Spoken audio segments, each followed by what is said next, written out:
आज एक सच्चा पत्रकार, एक सच्चा व्यक्ति अपनी पूरी ताकत लगा करके पालघर के संत महाराजाओं के लिए न्याय मांग रहे हैं। वो कह रहे हैं सुशांत सिंह राजपूत को न्याय दे दो। वो कह रहे हैं कि नारकोटिक्स का जो गंदा धंधा है उसको बंद कर दो। तो आप पूरी पुरजोर ताकत लगा के उनके पीछे पड़ते हो जिनको आपको सपोर्ट करना चाहिए और उनका महिमा मंडन करते हो, उनका साथ देते हो जिनको जेल की सलाखों के पीछे होना चाहिए। वो लोग जो दिल्ली को जलाते हैं, उमर खालिद, वो भारत तेरे टुकड़े होंगे भी बोला उन्होंने और दिल्ली के दंगों में भी उनका हाथ है। ताहिर हुसैन ने ये बात स्वीकार करी।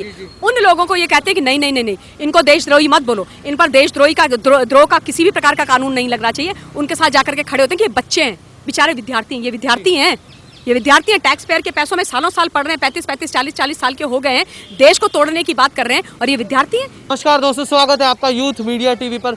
मुंबई में, महाराष्ट्र में जो तानाशाही देखी जा रही है उद्धव सरकार द्वारा, उसी मुद्दे पर बात करने के लिए हमारे साथ मौजूद है ममता काले जी।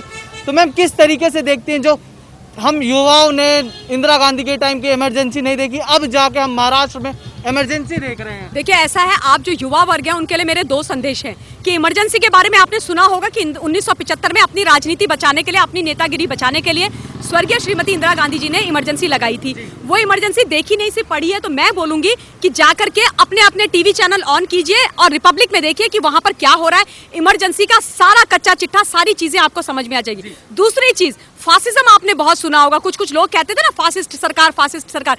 फासिज्म का जो असली मॉडल अगर आपको समझना है और देखना है तो फिर से आज आप महाराष्ट्र में उद्धव ठाकरे जी की सरकार को देख लीजिए, एनसीपी की, ठाकरे जी की और कांग्रेस पार्टी की सरकार देख लीजिए। फासिज्म का पूरा रोल मॉडल आपको समझ में आ जाएगा। आपको कोई किताब पढ़ने की जरूरत नहीं है। फासिज्म उसे कहते हैं जो वहां पर हो रहा है। जिस प्रकार से एक पत्रकार जो सच बोल रहा है, जो अपना काम कर रहे हैं, उनको उठा करके स्पेशल टास्क फोर्स भेज करके आप भेजते हो, AK-47 लेकर के भेजते हो, उनको गिरफ्तार करते हो। किस चीज के लिए?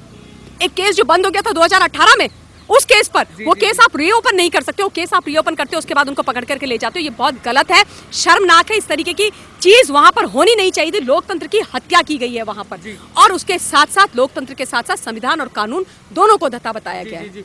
मैम, कसाब को जो आतंकवादी था उसको ये लोग बिरयानी खिलाते, मुंबई पुलिस, और जिसने सच के लिए आवाज उठाई उसको बेल्टों से पीटा जा रहा है। बिल्कुल, आप बात कर रहे हैं साध्वी प्रज्ञा जी की। बिल्कुल आप सही कह रहे हैं। साध्वी प्रज्ञा जी के साथ इन्होंने जो व्यवहार किया है, वो व्यवहार इनको साध्वी प्रज्ञा जी को के साथ नहीं करना चाहिए था। किसने किया है? परमवीर सिंह जी ने किया है, उन्होंने करवाया है। अगर आप ये करोगे कि इस देश के अंदर हिंदू टेररिज्म के नाम पर झूठ बोलोगे, लोगों को मारोगे, पीटोगे, उनसे गलत बयानों पर साइन करवाओगे और जो आतंकवादी हैं उनके साथ वैसा व्यवहार नहीं करोगे, और अगर उनके साथ आप कर भी रहे हो तो वैसा ही व्यवहार अगर आप हिंदुस्तान की जनता के साथ करोगे तो आपको वर्दी पहनने का कोई हक नहीं है। मैं, मुंबई पुलिस से ना सुशांत सिंह राजपूत केस में कुछ हुआ, ना दिशा सालियन का कोई सच सामने आ पाया, और ड्रग्स जो बॉलीवुड ड्रग्स में फंसा हुआ है उस पर भी कोई खुलासा नहीं कर पाई थी मुंबई पुलिस, और अब अर्नब को गिरफ्तार कर लेना, इस चीज को किस तरीके से देखते हैं? देखिए ऐसा है कि मुंबई पुलिस को जो काम करने चाहिए थे, जहाँ तक सुशांत सिंह राजपूत का केस है, उस केस में 65 to 66 डेज तक ये एक FIR नहीं कर पाए, जबकि परिवार बार बार निवेदन कर रहा था कि FIR कर दीजिए फरवरी से, कि सुशांत की जिंदगी खतरे में। वो जो उनका डर था वो जून में सच हो गया। सुशांत सिंह राजपूत की रहस्यमयी मौत हो गई। उसके बावजूद इन्होंने FIR नहीं करी, इंक्वायरी करते रहे। वृद्ध पिता को जाकर पटना में FIR करानी पड़ी। तो वहां पर आप नहीं करते हैं, 15 मिनट में बोल देते हैं कि इन्होंने जो है आत्महत्या करी। लेकिन इस केस में, जिस केस में कोई केस ही नहीं है, FIR में नाम ही नहीं था, अर्नब गोस्वामी जी का जो फेक TRP का केस था, उसमें आप केस बनाने की कोशिश कर रहे हो, उसमें आप बाहर गलत बात करने की कोशिश कर रहे हो। ये कितने दुख की और शर्म की बात है। ये दर्शाता है कि आज वहां पर शक्ति का और शासन का गलत इस्तेमाल हो रहा है, जो नहीं होना चाहिए। मैम, जितने भी लोग थे जो अभिव्यक्ति की आज़ादी बंद हो गई उस पर रोते थे, ये अभिव्यक्ति की आज़ादी नहीं है मोदी सरकार में, वो इस मुद्दे पर आखिर क्यों चुप हो जाते हैं? चाहे वो बॉलीवुड वाले हो, चाहे वो अवॉर्ड वेबसी गैंग हो, चाहे वो JNU वाले हो, वो क्यों बात करेंगे? उनको बात आपको लगता है कि वो बात करेंगे और वो बाहर निकल करके सामने आएंगे? वो तो उन लोगों के साथ खड़े होते हैं ना। कांग्रेस पार्टी वाले भी तो उनके साथ ही खड़े होते हैं जो कहते हैं भारत तेरे टुकड़े होंगे, इंशाल्लाह जंग जारी रहेगी भारत की बर्बादी तक। ये इस प्रकार की हरकतें वहां पर करते हैं जहां पर भारत के विरोध में बात होती है।